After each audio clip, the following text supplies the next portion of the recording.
أعوذ بالله من الشيطان الرجيم بسم الله الرحمن الرحيم الحمد لله رب العالمين والصلاة والسلام على أشرف الأنبياء والمرسلين سيدنا ومولانا محمد وعلى آله وصحبه أجمعين. Sebelum ulun menjelaskan makna dari ayat yang kita baca tadi, maka ulun terlebih dahulu hendak mengesahkan sebab kenapa turun ayat ini kepada Nabi Muhammad SAW. Jadi kisahnya kayak ini, diriwayatkan dari Abdullah bin Abbas, mengisahkan bahwa sahabat Nabi yang bernama Abu Bakar Siddiq, Ibnu Abbas itu kan sahabat Nabi juga. Ibnu Abbas sebagai sah, Abdullah bin Abbas sebagai sah. Abu Bakar Siddiq radhiyallahu anhu sidin masuk ke Baitul Madaris, nama tempat itu, tempat orang-orang Yahudi membaca kitabnya. Karena di Madinah waktu itu Nabi kita itu bejiranan aja lawan orang Yahudi, orang Nasrani ada juga, orang non Muslim. Nah jadi Sidina Abu Bakar masuk ke tempat orang Yahudi di situ membaca kitabnya, kitab Taurat lah. Nah, bukan Nabi, Sidina Abu Bakar masuk ke tempat situ, menjumpai banyak situ orang Yahudi di dalamnya berkumpulan. Mereka itu mendengarkan ada seseorang dari mereka nang ngarannya tuh Panhas, namanya tuh Panhas. Ini Panhas itu adalah seorang ulama Yahudi atau rahib atau pendeta Yahudi, ahli kitab. Nah, ini bukan kan Islam Yahudi nih. Nah, si Panhas ini ditemani oleh seorang rahib lagi yang dikenal namanya Asya namanya. Nah, lalu Sidina Abu Bakar masuk ke tempat itu lalu berkata kepada Panhas nih, celakalah kamu, kata Abu Bakar, wahai Panhas, takutlah kamu kepada Allah dan masuklah ke dalam agama Islam.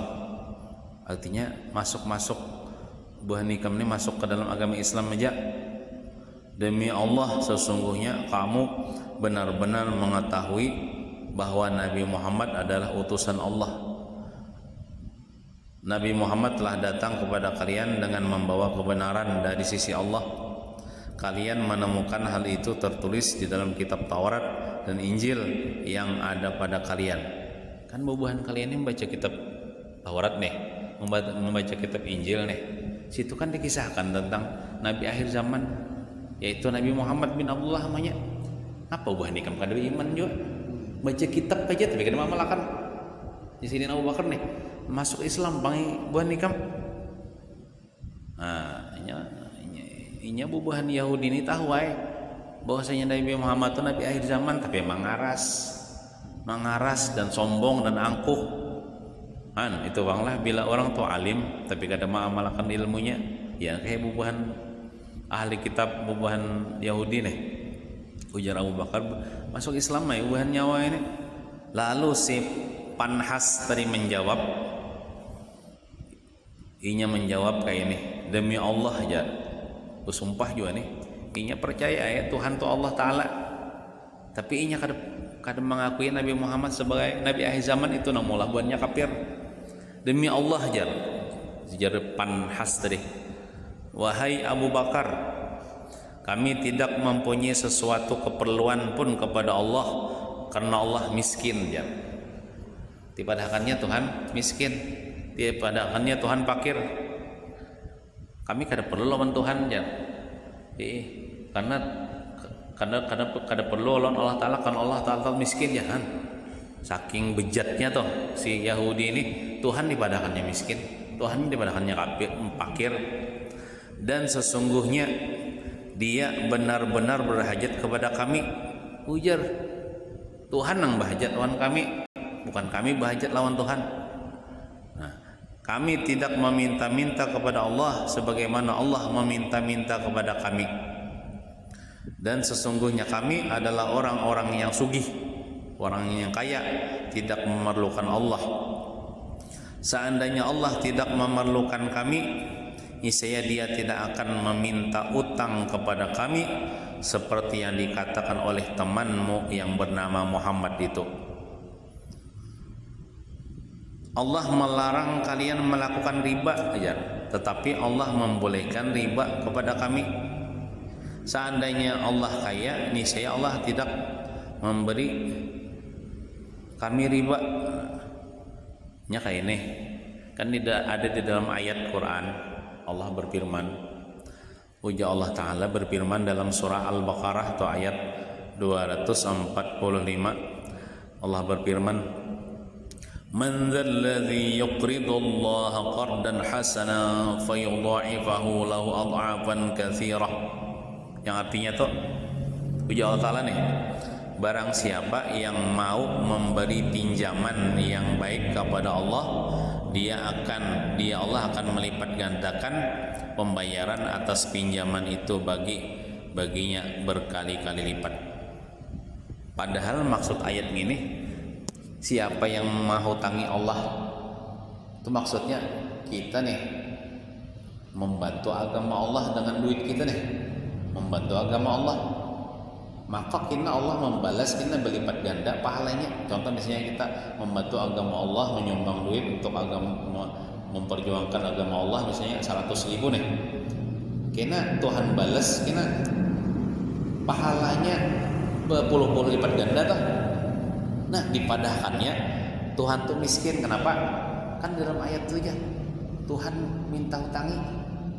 Padahal maksudnya tuh kita tuh menyumbang di jalan Allah. Bukan Allah Ta'ala tuh miskin. Kan marilah aja kita membantu agama Allah aja. Dipadahkannya Tuhan tuh minta bantuan. Dipadahkan Tuhan tuh miskin. Seamunnya Tuhan tuh sugih, ya kan perlu lagi minta bantuan ya. Ini memaham ayat luput. Nah, batu pulang jar. Maka aja Allah Ta'ala tuh melarang riba. Tapi kan apa? Allah Ta'ala menggawi riba aja. Kan kita nih kisah menghutangi Allah Ta'ala, kita anggaplah menyumbang duit 10.000 gasan membangun masjid misalnya. Kena balasannya 10.000 juga lah. Kadang-kala kita berlipat ganda lah. Amun kita lawan manusia itu kan riba lah. Tapi Allah Ta'ala kan riba.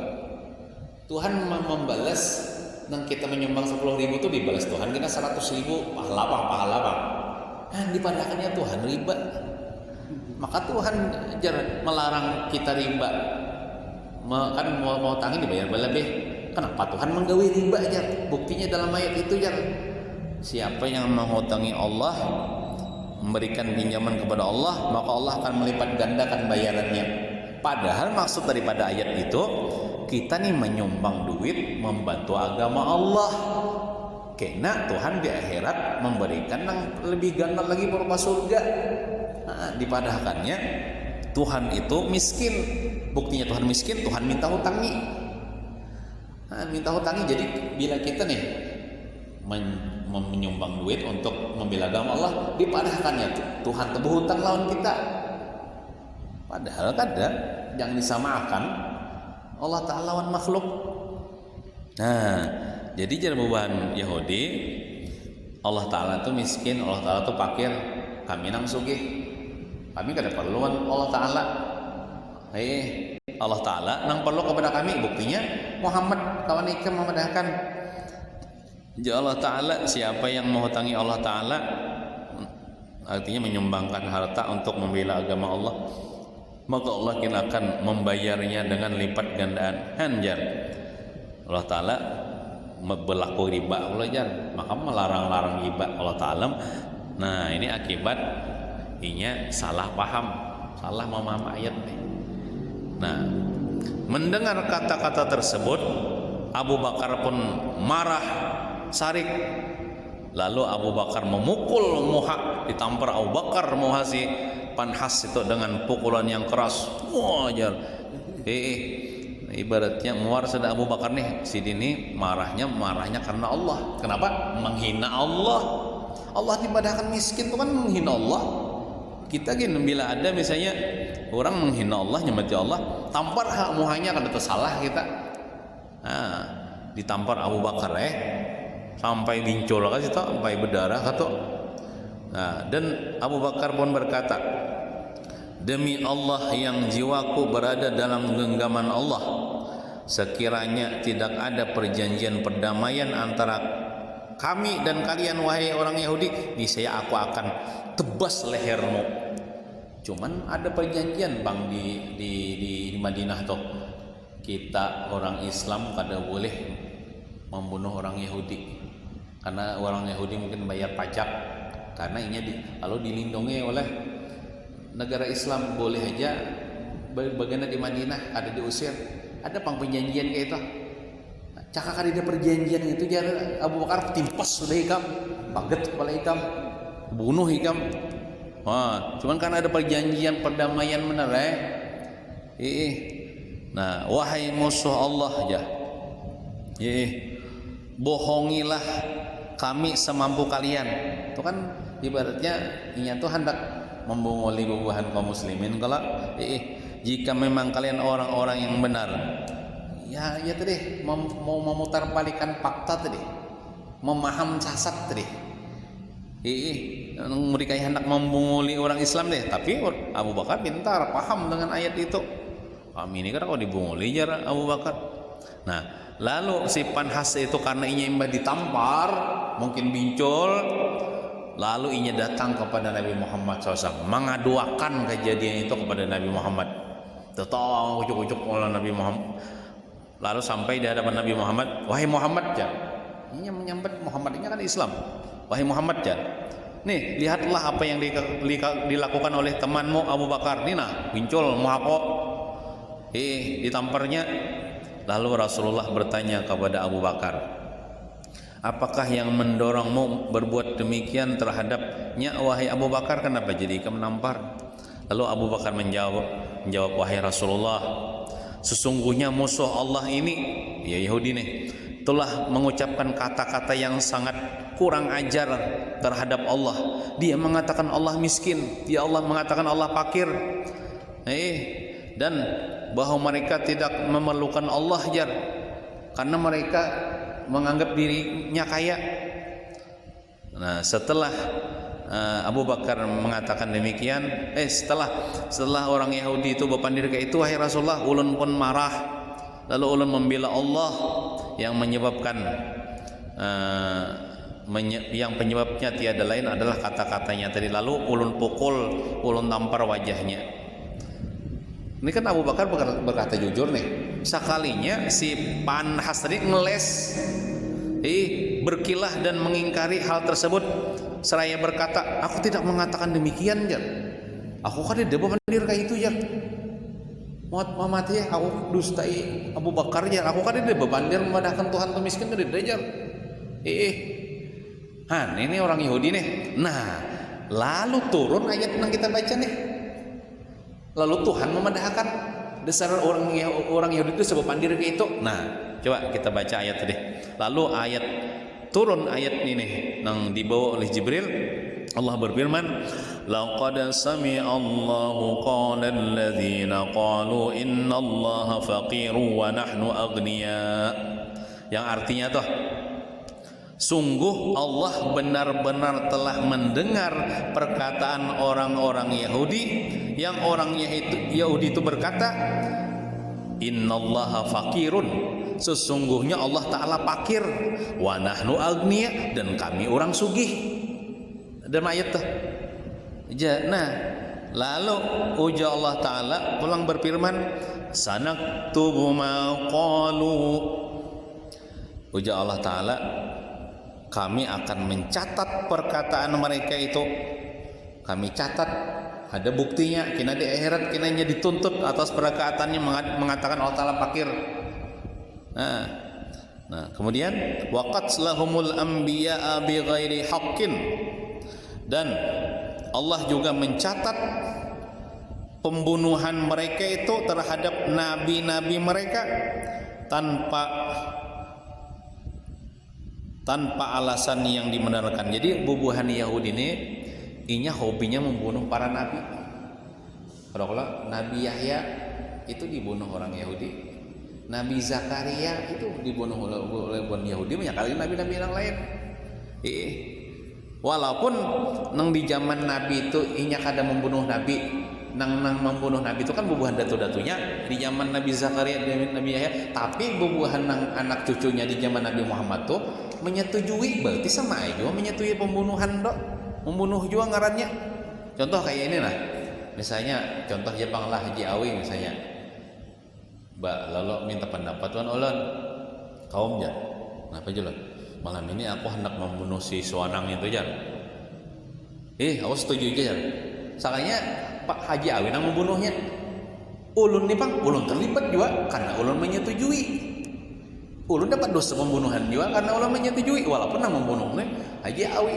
Jadi nang membunuh para nabi-nabi bahari itu bukan pada tuannya, adapun nang anak cucunya yang di zaman Nabi Muhammad itu kada dapat membunuh nabi, cuman mereka itu menyetujui pembunuhan itu sama aja membunuh, sama catatannya dosa membunuh juga. Itu dicatat Allah. Dicatat Allah nang ucapan mereka mengatakan Allah itu miskin. Dicatat Allah dosa mereka itu mendukung pembunuhan para nabi di zaman dahulu. Wa naqulu, dan kami mengatakan kepada mereka kaina ya Allah Ta'ala, zuqu azabal hariq, wahai orang-orang Yahudi, rasakanlah azab neraka yang membakar. Kaina bang di akhirat atau di kubur, pas sudah masuk kubur nyamati halka dari Yahudi, nah rasakan azab yang membakar kalian karena kalian kada mau masuk Islam kan, apalagi kalian memusuhi Islam, apalagi menyambati Allah Ta'ala miskin, menyembah Allah Ta'ala fakir. Nah, jadi kita nih jangan juga ya Allah bila memahami Quran ini bahapal, bila bahapal sasat. Contohnya kayak Yahudi itu deh. Dalam ayat itu kan Allah Ta'ala siapa yang memberikan hutang, artinya menyumbangkan hartanya, maksudnya bukan menghutangi Tuhan, bukan Tuhan tuh fakir. Kita nang ayat itu menghutangi Allah itu maksudnya kita menyumbangkan harta kita. Lalu kita dibalas Tuhan kan, kita misalnya menyumbang 10.000 nih, sakainya haro dibalas Tuhan surga. Artinya balasannya itu kan banyak nih daripada nang kita hutangi. Riba lah Tuhan itu. Kada riba. Kada riba. Jadi dibahadakannya Tuhan berbuat riba ya. Tuhan melarang kita riba, tapi Tuhan biar berlebih ya. Biar berlebih. Kalau ngarannya kita menyumbang 10.000 sakainya dibalas surga. Itu akibat salah memaham ayat. Nah itu kisahnya nih, kenapa jadi turun ayat ini. Itu atau sebab-sebab turun ayat itu kisahnya nah kayak itu. Nah, jadi apa namanya, Tuhan tuh kada fakir, Tuhan sugih ya lah. Tuhan sugih, nang fakir tuh kita ini seberatan fakir ya. Misalnya ada misalnya Haji Ijai misalnya sugih leh. Lalu Haji Ijai aku fakirnya, bujur aja sidin mau pandir fakir tuh bujur aja. Walaupun sidin bisa semiliar misalnya, lebih aja semiliar bertriliun kalau aku fakirnya, bujur sambatan sidin tuh fakir tuh karena kita nih fakir berataan. Tadi dia bisa milik ampun Allah Ta'ala. Nah itulah pahaman daripada ayat yang kita baca tadi. Mudah-mudahan Allah Ta'ala menurunkan rahmatnya yang banyak kepada kita dan mengampuni seluruh dosa-dosa kita, dan mudah-mudahan Allah Ta'ala mematikan kita halal dan beriman husnul khatimah. Amin ya rabbal alamin. Sallallahu ala sayyidina Muhammadin wa ala alihi wasallam. Walhamdulillahi rabbil alamin. Taqabbalallahu minkum.